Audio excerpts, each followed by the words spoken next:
Hi guys, it's Scott. Some quick housekeeping before we start the episode today. First of all, I'm with iHeartRadio now. I'm very excited about this. iHeartRadio is the number one podcast network in the world, and I think they're going to take the podcast to the next level. We're going to be trying all sorts of things for y'all to keep your brain stimulated. Also, in the realm of big news, I wear glasses now. So, ladies, don't go too crazy. Finally, I've decided as a New Year's resolution that this year I want to decrease my agreeableness levels by about 25%, which means I'm not allowing any bullshit this year. If I don't believe something is true, I'm going to say it. Sorry, not sorry. But enough about me. Let's talk about you.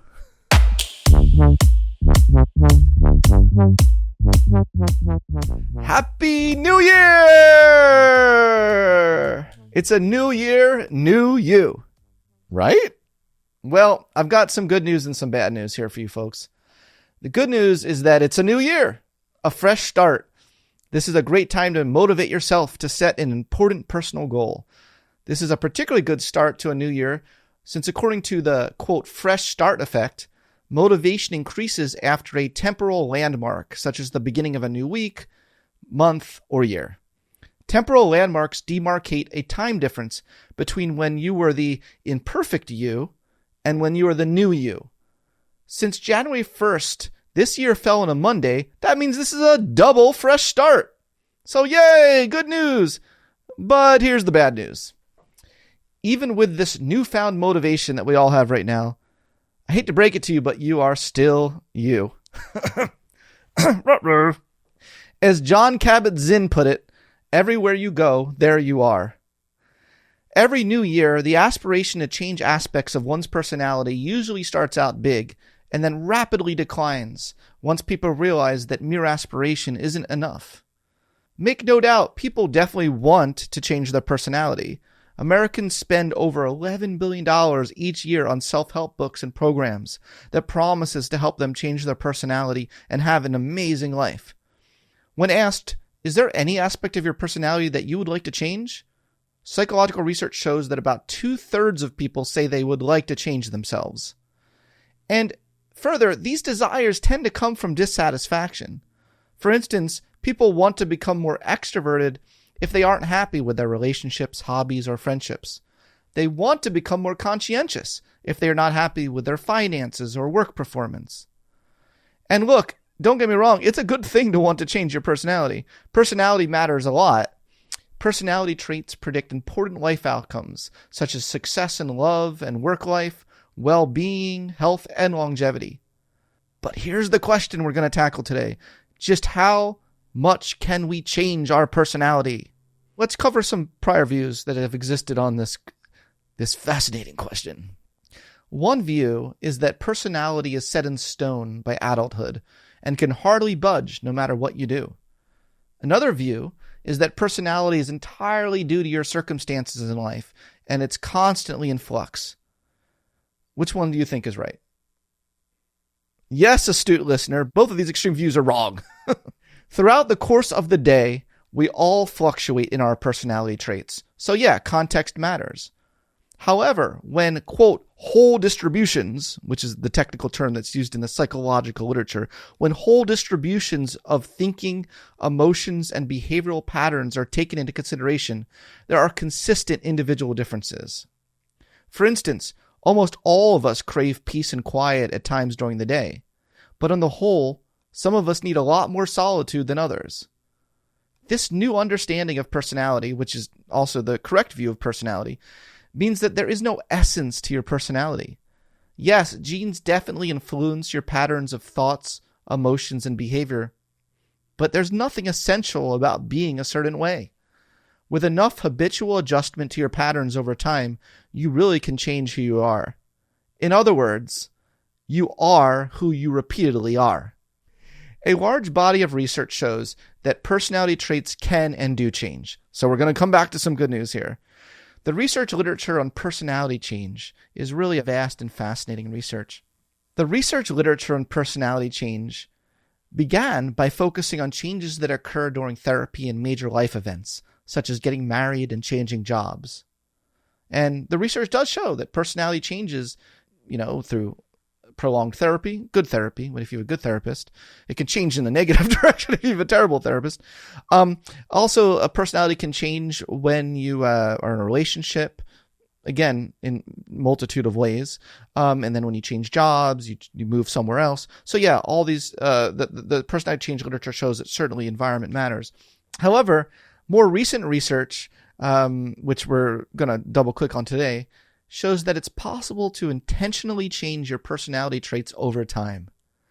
Repeated state level changes, like your momentary changes in thinking, emotion, and behaviors, can eventually turn into hardened trait level changes.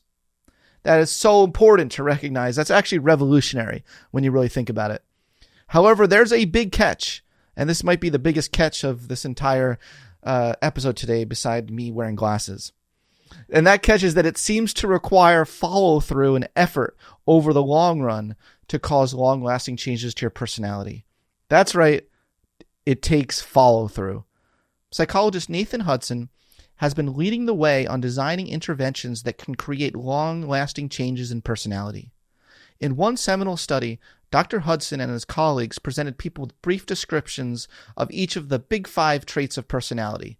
The big 5 traits are extroversion, conscientiousness, agreeableness, neuroticism, which is the opposite of emotional stability, and openness to experience.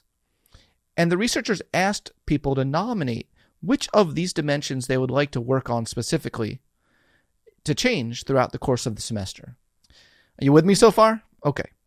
People were then presented with a list of challenges that were specific, concrete actions people could take to pull their state-level thoughts, feelings, and behaviors in line with their desired traits. A total of 50 challenges were created for each of these big 5 personality domains. Each week, people could select new challenges, and to make things even more engaging, the researchers presented it as a game. A fun game, where they can earn bronze, silver, gold, or diamond, quote, medals by completing the challenge multiple times at increasingly greater frequency. So what did the researchers find? The researchers found that for most of the big 5 traits, successfully completing greater numbers of challenges predicted greater personality growth over time. According to the researchers, quote, the pattern of results seems to suggest that taking even small but consistent steps toward pulling one's behaviors in alignment with one's desired traits has the potential to produce trait growth. That's huge! That is a really revolutionary finding. Critically, though, the researchers found that desiring trait change and making plans to change oneself, but not following through on those plans, backfired. As the researchers suggest, perhaps a reason is that people who continually accepted extroversion challenges but failed them may have begun to reason, well, maybe I am even less extroverted than I thought because I cannot seem to complete these challenges. And this may have led to decreases in their extroversion levels over time. Another possibility is that sometimes the very act of declaring a goal is construed by individuals as progress toward that goal. People might think they have already done something to progress towards their goals, and that can actually undermine their motivation to do what it actually takes to advance the goal. Indeed, Peter Gallwitzer and his colleagues found that merely announcing one's intention to change publicly can give people a premature sense of already possessing the aspired to trait or identity. So, following through on your newfound motivation matters. But you can do it! I am here to encourage you today because it's worth the effort. The latest science of personality change suggests that you can cause long-lasting changes to your personality by repeatedly changing your habits of thinking, acting, and reacting to the world around you. What's more, various psychologically validated techniques such as implementation intentions, self-reflection, cognitive behavioral therapy, and behavioral activation can cause personality change, not just for those on the therapist couch, but for all of us. So, my friends, I'm now going to leave you with this episode with some science-backed tips for changing your personality. I have gone through the hard work of reading lots and lots of technical scientific papers, and I'm just going to summarize them all and just give you some practical, actionable steps to get you started on your journey to actually be a new you, not just say, oh, new year, new me. No, to actually be a new you. First of all, choose to embark on a new chapter in your life. Decide it's time for a fresh start. And look, starting today is great because it's still early in the new year. There's still hope. Next, it's time for goal setting. Focus on the one trait or two traits that would mean the most to you to change. Don't try to change everything. Let's focus on a few manageable aspects of your personality that you would like to change. To get as a guide, let's go through the big 5 traits of personality. So the first big 5 trait is extroversion. Ask yourself, how outgoing and sociable am I? And is that something I really want to change about myself? The next big 5 trait is conscientiousness. Ask yourself, how hardworking and effective am I in reaching my goals? If that's something that upon self-reflection you decide you want to change, maybe that's going to be the one that you're going to prioritize. The next big 5 trait is neuroticism. Ask yourself, how anxious and emotionally unstable am I? Now be honest with yourself, okay? Be honest. If you are an emotional mess and you decide, you know what? I don't want to be an emotional mess anymore. This is time. This is time for me to change. Then all the power to you. The next one is agreeableness. Ask yourself and reflect, how well do I cooperate with others? And am I considered a highly valued social partner? Now that could be something that you really might want to change in either direction. As I stated cheekily, but honestly at the beginning of this podcast, I'm trying to decrease my agreeableness levels because I find myself agreeing too much with people sometimes when I don't actually agree with them. But for some people, they might want to increase their agreeableness levels. Like, for instance, if you actually are innately a colossal asshole, and no one likes you, and everyone stays away from you, and then you feel lonely about that and isolated, you may actually benefit from increasing your agreeableness levels. Finally, the last dimension of the Big 5 is openness to experience. Reflect, how open am I to new ideas, feelings, beautiful things, and creative ideas? That might be something that you might want to really change this year. You might want to be more open in 2024. So this step is self-reflection. Which one of these traits that I just read stands out to you the most in need of some self-adjustment? Now look, do not announce your intention on social media or anywhere publicly. The research that I already mentioned suggests that might fool you into thinking that you actually already did something toward reaching your goal, And let's say that you have a big following and you announce your intention. Hey, everyone, it's a new year. It's going to be a brand new me. And you get so many likes for that. You might feel like you're done. You might be like, you know what? That's all I really wanted anyway. So you might not actually go through the work to change. Now it's time to follow through. Create implementation intentions. Now, what is an implementation intention? Well, implementation intentions take the format of if-then plans. If something happens, then you automatically do something else. No questions asked and no justification to get out of it. What you do with implementation intentions, or sometimes researchers call them implementation plans, is that you create a series of relevant if-then plans so you don't have to think about it. Some examples of implementation intentions include, if I have to work over a concentrated period of time, then I switch into flight mode, and that might be a way of increasing your conscientiousness. Another example would be, if I have no meetings before 1 o'clock p.m., then I will go to the gym. Another example of an attempt to increase conscientiousness. Or here's another example about if you want to increase your openness to experience. If I see something beautiful, then I will take a photo and appreciate it. So what do we do once we have our implementation intentions? Well, in line with mindful cognitive behavioral therapy, become more aware of your thoughts, feelings, and behaviors. Notice mindfully your usual tendencies and try to intentionally do something different than what you normally do. Which takes us to the fascinating realm of behavioral activation. So the field of behavioral activation, what you can do is you can look at a list of challenges that researchers have come up with, and for each domain of personality, choose the challenges that pertain to the personality domain you are working on changing. And just act.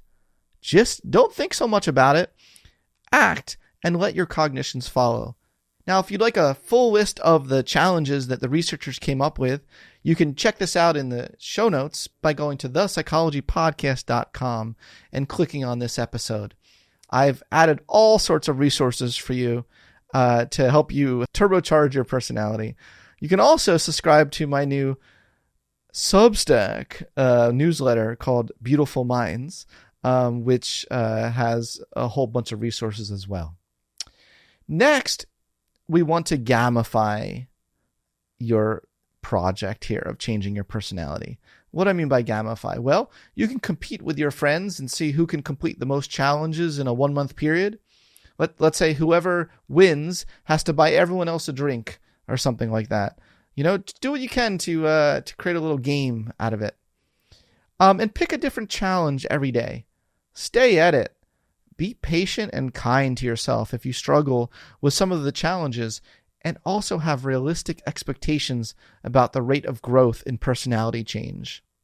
Your personality won't change overnight.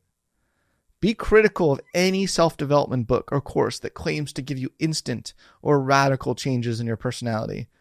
Just as it took many years for you to develop your habitual patterns of thoughts, feelings, and behaviors, it will take some time to alter them in the long run. The good news is that the latest research on personality change suggests quite clearly that state-level changes that are maintained for extended periods of time have the potential to coalesce into trait changes. And that's what you want if you actually want to change your personality in the long run. You want trait changes, not just state changes, folks. Over time, state-level behaviors can become learned, automatized, and habitual. But you have to do the work. There are no shortcuts in life, at least when it comes to causing long-lasting changes to your personality. And finally, once you've actually changed your personality, and only then, feel free to announce what you went through to get there in public, on social media. Your journey might inspire others. Also, people will probably notice that it's actually a new you. So, I just want to end this episode by encouraging you all and being your cheerleader here to do the hard work required to change your personality, or at least aspects of your personality that you really want to change, because I really believe in you all and I'm rooting for you all. So Happy New Year, and I'm really excited for 2024 and the Psychology Podcast. Peace!